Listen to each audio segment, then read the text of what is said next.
OK, alors Philippe, c'est quoi qu'on fait aujourd'hui, là? Aujourd'hui, on va diviser une ruche Ah ouais. parce que on a des ruches qui profitent bien, qui grossissent rapidement, OK. puis elles ont besoin de place. Ah. Alors, au lieu de rajouter des étages, là, on va prendre des individus d'une ruche et transférer dans une nouvelle, un nouveau cadre, une nouvelle hausse. Okay. Pardon. Puis on va mettre à peu près 5 cadres avec des abeilles et des larves avec un peu de miel puis de pollen. La seule chose qu'il va falloir faire avec les nouvelles abeilles, c'est les enfermer pendant 3 jours parce que sinon... on va boucher tous les trous, là. C'est ça, on va boucher tous les trous parce que sinon elles vont avoir tendance à retourner. Ben oui. À leur ruche initiale. Okay. Ce qui arrive, c'est qu'après un 3 jours, il y a comme une espèce de mémoire qui s'efface. Cette espèce de repérage, le GPS qu'ont les abeilles, c'est du court terme. Après 3 jours, elles devraient, quand on va rouvrir l'entrée dans 3 jours, ben, elles vont ressortir en se réorientant. Ça va être leur nouvelle demeure. En s'enlignant vers leur nouvelle maison. OK, ben let's go, on fait ça. Alors, on commence l'opération. On ouvre la première ruche. On a une ruche forte ici. On a ajouté une hausse à miel la dernière fois. Ah, on va voir si on fait du miel. On peut voir où est-ce qu'elles en sont, en effet. Et puis, on avait mis aussi la grille à reine. Donc, il n'y a pas de reine dans la hausse du haut. C'est impossible. Elle ne passera pas. Tu sais, c'est déjà un petit peu collé. Je me mets pas devant l'entrée. Ça, c'est la hausse qu'on a changé l'autre fois. Ben, justement, au début de la vidéo. Au Samuel qu'on a ajouté, d'habitude, on va voir dans le centre qu'est-ce qu'elles ont mis. C'était quand? C'était dimanche, donc il y a 5 jours à peu près. 5 jours déjà. Dans 5 jours, on voit qu'est-ce qu'on a. Ça sent, là, une odeur de miel. Ah oui, ça sent le miel. Ah, il y en a pas un petit peu. Hein? C'est ça commence à se remplir. Il y a il est liquide, il est encore en nectar, il n'est pas encore en miel, mais on voit que... Les petits points orangés, c'est du pollen. Ouais. Donc il y aura toujours un peu de pollen dans le miel. Oui, c'est possible qu'il y en ait. À un moment donné, elles viennent peut-être... C'est peut-être parce qu'il manque de place en bas aussi qu'on en voit en haut, mais...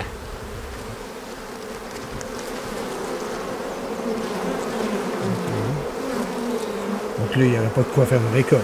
Non, pas du tout, c'est ça. On parle là, de peut-être, je sais pas moi, un autre 3 semaines, peut-être au moins, minimum. Okay. Donc, notre but, c'est d'essayer de trouver la reine. Parce qu'on aimerait ça pouvoir la transférer dans la nouvelle ruche. Donc, on voit ici la grille à reine. Donc, les petites abeilles, eux autres, ils se faufilent dedans. On voit qu'il y a des faux bourdons déjà. Ah, faux bourdons. Ici, avec les plus gros yeux, là, ici. Oui, faux bourdons, beaucoup de faux bourdons.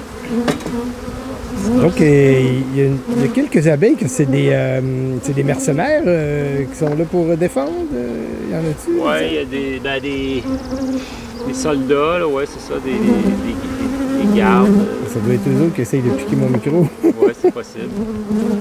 Bon, la reine. On va voir ce qui se passe ici. On a 2 étages, donc on n'est pas sorti du bois. L'apiculture, c'est de la patience et de la chaleur. Il doit faire 23 degrés aujourd'hui. On voit que c'est des abeilles nouvelles parce qu'elles sont toutes mignonnes. Et ici, à l'extrémité, c'est souvent le cas, c'est du miel, des ressources. Ici, on commence à avoir du couvain et des œufs. Puis là, ici, on voit, il est operculé, puis ça, on voit dans le fond les larves qui sont en train de se développer, puis autour, c'est juste encore à l'état d'œuf. Là, il y a la moitié qui sont partis travailler. Oui, il y en a beaucoup qui sont au travail, des butineuses là, qui sortent, qui rentrent. Plus ta colonie est grosse, plus tes butineuses forment un grand pourcentage de ta colonie. Puis c'est une ruche là en... Oh, voilà la reine. Voilà, excellent, excellent œil, mon Richard. Donc, je vais tout de suite prendre ça ici. Donc, on prend cette...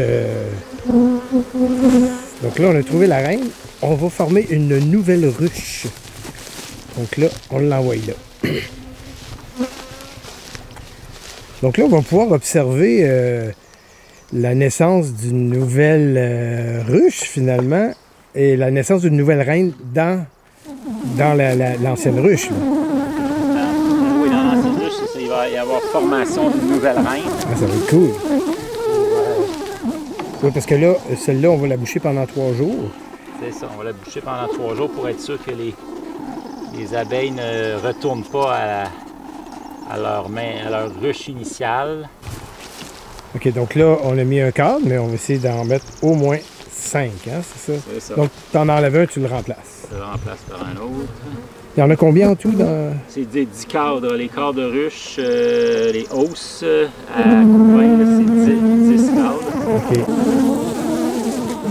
Donc là, c'est le transfert.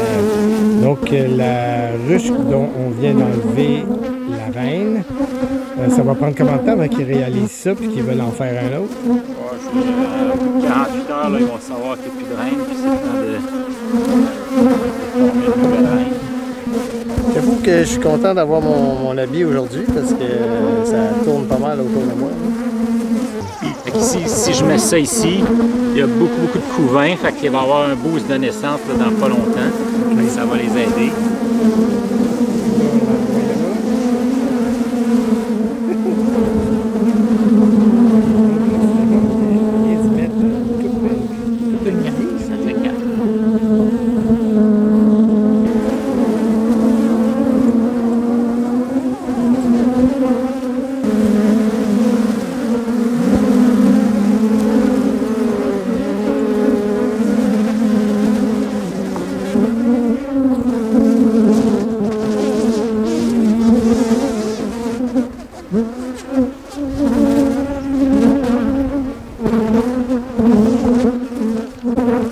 Donc là, je choisis spécialement parce qu'il y a de la ressource.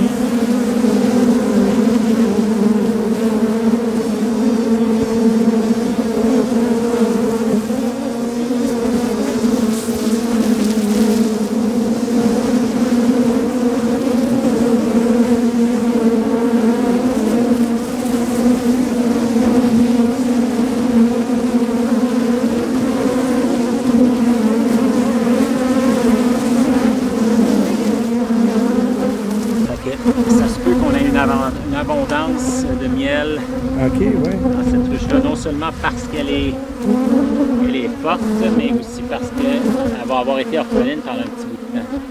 Et puis la reine, elle va se faire féconder à l'intérieur de la ruche? À l'extérieur, donc elle sort... elle sortirait? Elle sort à l'extérieur, puis là, avec ses faux-bourdons, ses phéromones, elle attire des faux-bourdons qui vont venir un peu de toutes les ruches. OK, ah oui. Puis elle va être fécondée en plein vol par le faux-bourdon.